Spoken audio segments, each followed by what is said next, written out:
بعد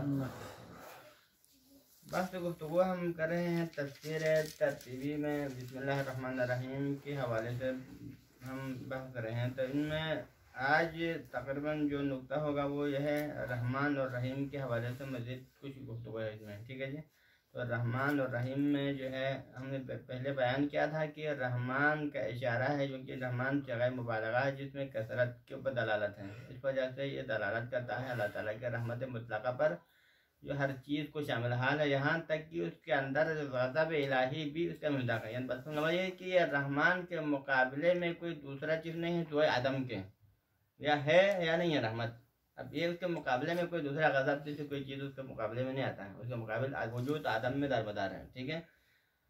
تو لہٰذا یہ کس کی مانند ہے؟ خدا کا یہ جو رحمت ہے، رحمان کی جو رحمت ہے وہ ایک قسم کے سورج کی مانند ہے. جب ایک سورج اپنے روشنی کے ذریعے سے کیا کرتا ہے؟ ہر خشک کو تر کو روشن کرتا ہے. اب اپنے روشنی دینے میں فرق کرتا ہے کہ فلان چیز کے اوپر روشنی دے گا، فلان چیز کو روشنی یعنی فلان چیز کو روشن کرے گا، فلان چیز کو روشن نہیں کرے گا، یہ نہیں ہے. سورج کی روشنی کائنات کے ہر چیز پر حاوی ہے. اور اسی طرح اس کی مثال کیا ہے؟ بارش کے قطرات کی مانند ہے کہ بارش کے اپنے قطرات کو کے ذریعے سے کائنات کے ہر چیز کو سیراب کرتا ہے. اس میں کوئی فرق نہیں ہے فلان چیز مومن ہے، کافر ہے، کیا نہیں ہے، اس میں فرق نہیں. تو لہٰذا یہ رحمت عمومی بھی ہر چیز جہاں تک کہ کافروں تک کو بھی شامل حال ہے. دنیا میں اگر کافر زندہ ہے تو کس وجہ سے؟ خدا کی سے رحمت مطلقہ کی وجہ سے. اگر خدا اپنے رحمت کو ایک لمحے کے لیے بھی اٹھا لے دنیا سے اس بندے سے تو پھر وہ زندہ نہیں رہے گا. اگر وہ زندہ لے رہا ہے، اگر وہ کھا پی رہا ہے، اگر وہ سانس لے رہا ہے تو سب کس کی برکت ہے؟ خدا کی اس رحمت کی وجہ سے. ٹھیک ہے جی. تو اب یہاں پر بات نکات یہ ہے کہ خدا کی اس رحمت مطلقہ کی طرف کوئی اشارہ ہے کوئی قرآن میں یا مثلا حدیث میں. تو اس حوالے سے 4 پوائنٹ انہوں نے ذکر کیا ہے. قرآن کی دنیا تک عمومی ہے، آخرت میں نہیں ہے. آخرت میں نہیں ہوگا. اب یہ خدا کا رحمت مطلقہ جو ہے دنیا میں سب کو شامل ہوگا، لیکن آخرت میں خدا کے رحمت خاصہ مومنین کو شامل ہوگا. یہ ہے. ٹھیک ہے. تو بلکہ یہاں پر انشاءاللہ بعد میں کہے گا کہ خدا کے اس رحمانیت کے لحاظ سے جہنم بھی اس کا مصداق قرار دے رہے ہیں. ابھی آ رہا ہے بارے خدا کے رحمت مطلقہ کی ماتحت جہنم بھی انشاءاللہ ہم آیات سے ثابت کرے گا کہ جہنم کے لفظ ان رحمت کے ذیل میں شمار ہوا ہے. تو لہٰذا کا مطلب ہے کہ جہنم بھی خدا کے رحمت میں سے ہیں. خدا جہنم اگر نہ ہوتے تو پھر دنیا میں لوگ جو کیا ہوتا، کیونکہ بہت سارے لوگ جہنم کے خوف سے خدا کے جو ہے کوئی عبادت کرتے ہیں، نہیں کرتے ہیں. اگر جہنم اور جنت کا کوئی تصور ہی نہ ہوتا تو کیا ہوتا؟ تو دنیا میں عدالت کے سسٹم ہی نہیں ہوتا، کوئی انسان گناہ سے بچ کے نہیں رہتا، انسان عبادت کے لیے تیار نہیں ہوتا. تو لہٰذا انشاءاللہ بعد میں ہم بات کریں گے. روایت میں ہم نے دیکھا تو سنا ہے کہ قیامت کے دن جو خدا کی رحمانیت ہے ابلیس بھی امید کرتے ہیں کہ خدا کی رحمت مجھ تک بھی پہنچ جائے. یہ ہو. تو لہٰذا اس میں شاید یہ قیامت کے دن بھی شاید خدا کے یہ رحمت کا دائرہ وہاں پر بھی ہے. اس میں یہاں یہ نقطہ ہے نا، ابلیس امید کرے گا. صحیح ہے. لیکن ابلیس تب امید کرے گا کہ قیامت کے دن ابلیس دیکھا کہ خدا اپنے بندوں کے اوپر رحمت نازل کرا، وہ تو محروم ہے تو امید کرے گا نا. یقینی بات ہے. ابلیس تو خدا کے رحمت سے محروم ہے. اب یہ نظر آتا ہے کہ خدا اپنے بندوں کو نواز رہا ہے، اپنے رحمت کے تحت ان کو شفاعت دے رہا ہے، ان کو مثلا جنت میں داخل کر رہا ہے. تو ابلیس یقیناً امید تو کرے گا نا.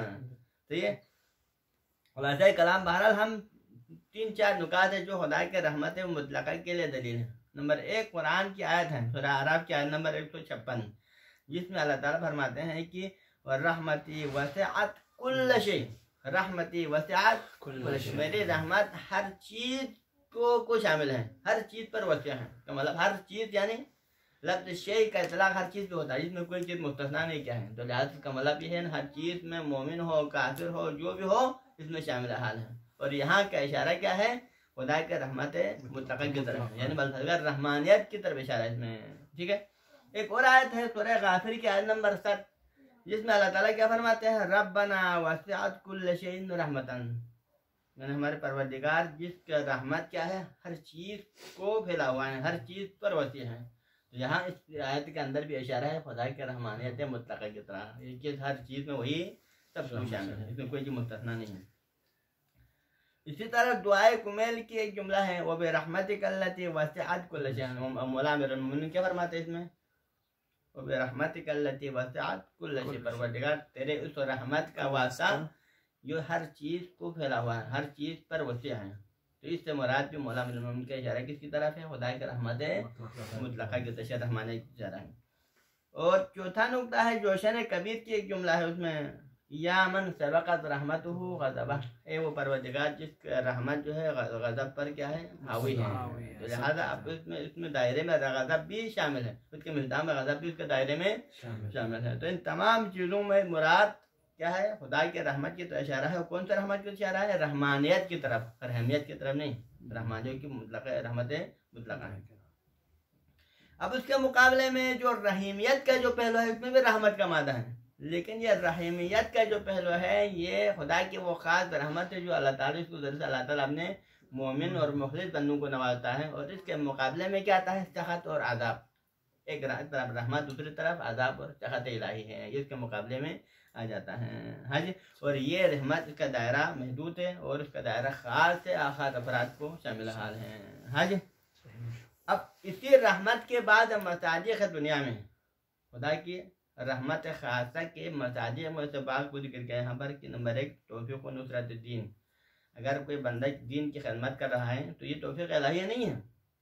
اگر آپ کوئی بھی نیک کام کرتا ہے تو تبھی آپ کر سکتے ہیں جب آپ کی خدا کی توفیق شامل حال ہو. تو اگر خدا آپ کو توفیق نہ دے تو آپ کو کچھ بھی اصلا کوئی بندہ کچھ نہیں کر سکتا ہے. ایک بندہ جس کے پاس خربوں کا مال و دولت ہے، وہ مسلمان بھی ہے، مومن بھی ہے، لیکن کتنے ایسے ہیں اتنے باوجود بھی وہ مثلا اپنے واجب حقوق مالی کو ادا نہیں کر سکتا ہے، کیونکہ توفیق نہیں ہوتا ہے نا. توفیق ہونے والا افراد دین کی نصرت اور مدد کرتا ہے. یہ شاید جہاد کر کے جہاں میں شہید ہوتا ہے، یہ کیا ہے؟ یہ بھی توفیق الہی ہے، کیونکہ شہادت ہر کسی کو نہیں ملتا ہے. اگر کسی کو شہادت ملتا ہے، نصیب ہوتا ہے، تو کس کی وجہ سے؟ اللہ تعالیٰ کی رحمت خاص کی وجہ سے ہے، تب جا کے اس کو یہ مرتبہ ملا. ہاں جی. تو لہٰذا یہ ایک نصرت الدین کی مثال ہے. ایک اور مثال انہوں نے کہا ہے تعلم المعارف الالہیہ، یعنی معرفت الہی. مثلا خود ایک روایت آپ نے دیکھا نا کہ اگر اللہ تعالیٰ اپنے کسی خاص بندے کو چاہتا ہے تو کیا کرتا ہے؟ وہ دینی تعلیم اس کی توفیق عطا کرتا ہے اس کو. شاید آپ نے دیکھا ہوگا، یعنی حدیث ہے جی. اگر اللہ تعالیٰ اگر ہم نے کسی بندے کو زیادہ چاہتا ہے تو پھر وہ دین کی تعلیم حاصل کرنے کی اس کو توفیق عطا کرتا ہے. تو لہٰذا یہ تعلم معرف الہیہ بھی کیا ہے؟ یہ خدا کی رحمت خاصہ ہے، یہ خاص توفیق ہے جس کے ذریعے سے وہ بندہ تعلیم حاصل کر سکتا ہے، محمد علیہ محمد کی تعلیمات کو حاصل کر سکتے ہیں، اس کو دنیا تک پہنچا سکتے ہیں. ٹھیک ہے جی. اسی طرح ایک اور مثال ہے توفیق و قیام بالاعمال الصالحہ فی دنیا میں عمل صالح بجا لانے کی اگر کسی کو توفیق ملتا ہے تو یہ بھی کس کی وجہ سے ہے؟ خدا کی اس رحمت خاص کی وجہ سے ہے، کیونکہ اپنے رحمت خاص کی اللہ تعالیٰ نے اس کو توفیق دیا، تب یہ بندہ جو ہے نیک اعمال انجام لے سکتے ہیں. اسی طرح ایک اور مثال کیا ہے؟ وَنَيْلُ الْجَنَّةِ رِضْوَانُ لِلَّهِ فِي الْآخِرَةِ، آخرت میں اس کو جنت سے نوازتا اللہ تعالیٰ اپنے رضوان. جنت خود ایک نعمت ہے اور اس کے علاوہ اس سے بھی اکبر کیا ہے؟ اور رضوان اللہ اکبر کہتے ہیں نا. اور اس جنت میں خدا کی خوشنودی اور اس کی رضامندی اس سے بھی بڑھ کے نعمت ہے. انسان جنت سے بھی زیادہ اگر اس کو جو خدا کی رحمت اور اس کی جو رضوان اور رضامندی انسان کو مل جاتا ہے تو انسان جنت سے بھی زیادہ اس کو زیادہ پسند کرتا ہے. تو لہٰذا یہ کیا ہے؟ قیامت کے دن یہ جنت اگر کسی کو نصیب ہوتا ہے، اس کو شفاعت اگر مل جاتا ہے تو یہ کیا ہے؟ یہ خدا کی رحمت خاصہ کی وجہ سے ہے. ٹھیک ہے نا. تو اب آتے ہیں ہم دوسرے پوائنٹ کی طرف کی رحمت عامہ اور رحمت خاصہ دونوں کا ذکر قرآن میں آیا ہے یا نہیں آیا. اب یہاں فرماتے ہیں کہ بعض آیات ہیں جس میں اشارہ ہے رحمت عامہ کی طرف، بعض آیات ہیں جس میں فقط رحمت خاصہ کی طرف اشارہ ہے، اور بعض ایسے بھی آیات ہیں جس میں ایک ہی آیت میں دونوں کی طرف بھی اشارہ موجود ہے. ہم اس کی طرف تھوڑا یہ تذکر دیتے ہیں. ہاں جی.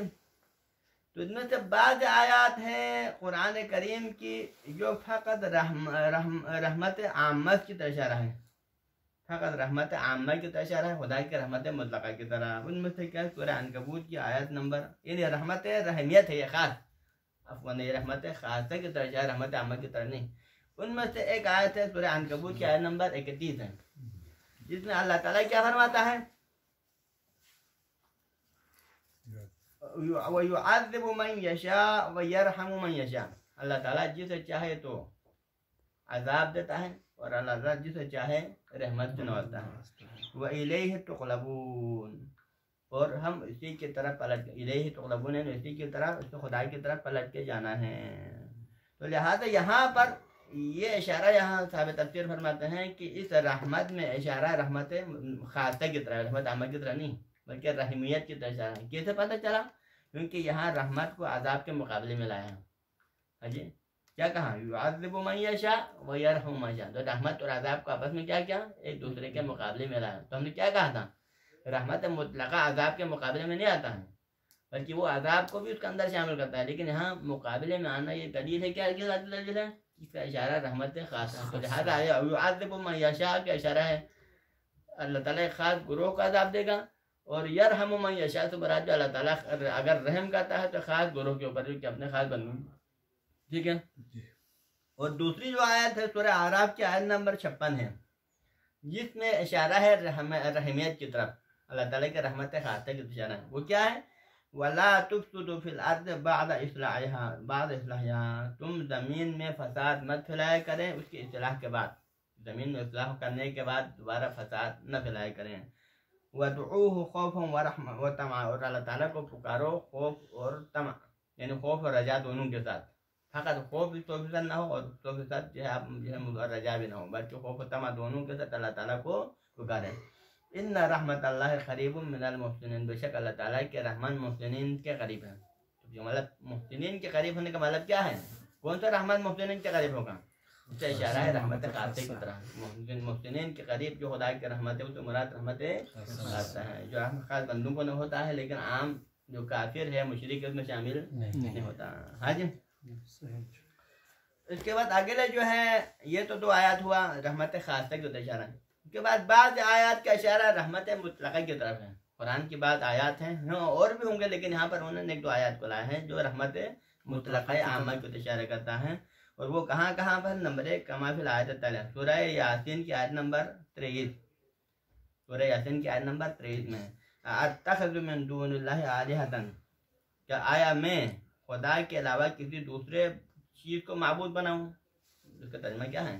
اتخذ من دون اللہ آلہۃ، کیا میں اخذ کروں، کیا میں بنا لوں خدا کے علاوہ کسی اور چیز کو خدا بناؤں؟ ان یردنی الرحمن، کہ اگر اللہ تعالیٰ رحمان چاہے تو، اگر رحمان چاہے بضر، مجھے اگر کوئی ضرر پہنچانا چاہے اللہ تعالیٰ، تو لا تغنی عنی شفاعتہم شیئا، تو پھر یہ لوگ چیزیں مجھے میرے جو ہے کسی حوالے سے شفاعت نہیں کر سکتا، ولا ینقذون، اور جو ہے ولا ینقذون، اور نہ مجھے بچا سکتا ہے۔ تو لہٰذا اگر انسان محفوظ ہے تو پھر کیا ہے؟ کس وجہ سے ہے؟ خدا کے رحمت کی وجہ سے۔ اگر اللہ تعالیٰ کسی کو عذاب دینا چاہے تو پھر یہ جو جعلی بت وغیرہ ہے جن کو بت بنایا ہے، نہ شفاعت کر سکتا ہے خدا کے حضور، اور نہ یہ انسان کو عذاب سے بچا سکتا ہے۔ تو یہاں پر رحمان کہاں حج؟ اتخذ من دون اللہ آلہۃ ان یردین الرحمن، ولفظ رحمان آیا ہے۔ اگر رحمان چاہے تو پھر مجھے کوئی بھی نہیں بچا سکتا۔ تو لہٰذا یہاں پر عذاب کے مقابلے میں یہاں پر کیا ہے؟ یہاں سے بلکہ فل کلام ہونا حول العذاب، یہاں پر کلام تو عذاب کے بارے میں ہے، کیونکہ یہاں پر کلام کس کے بارے میں ہے؟ بت پرستوں کے عذاب کے بارے میں ہے، لیکن اس کے درمیان میں لفظ رحمان بھی آیا ہے۔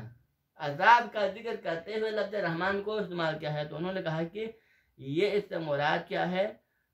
خدا کے رحمت شاملہ ہے، خدا کے رحمت عامہ ہے، اور یہ اپنے رحمت عاملہ کے تحت، عامہ کے تحت کس کو شامل کرتا ہے؟ ہم نے پہلے بھی کہا نا، خدا کے رحمت مطلقہ کے اندر عذاب بھی شامل ہے، اس کا ایک فرق اور مصداق ہے، لہٰذا یہاں پر عذاب کو اس کا ایک بطور فرق اور مصداق کے بیان کیا ہے۔ اور اس کے بعد ایک اور جگہ ہے جہاں پر خدا کے رحمت مطلقہ کی طرف اشارہ کیا ہے، سورہ رحمان کی آیت نمبر 1 اور 2 کے اندر، اس کے بعد آیت نمبر یعنی 147 تک، آیت نمبر نہیں 43 سے 45، اب اس کو مجموعی طور پر دیکھا جائے تو نتیجہ نکلتا ہے۔ تو یہاں پر کیا فرمایا تھا اللہ تعالیٰ نے؟ پہلے شروع میں کیا فرمایا تھا؟ الرحمن علم القرآن، کہ رحمان کی جس نے قرآن سکھایا۔ اب یہ سورہ رحمان میں آپ ابتدا سے آخر تک دیکھیں تو اس میں کس کا ذکر ہے؟ پورے خدا کی نعمتوں کا ذکر کیا ہے؟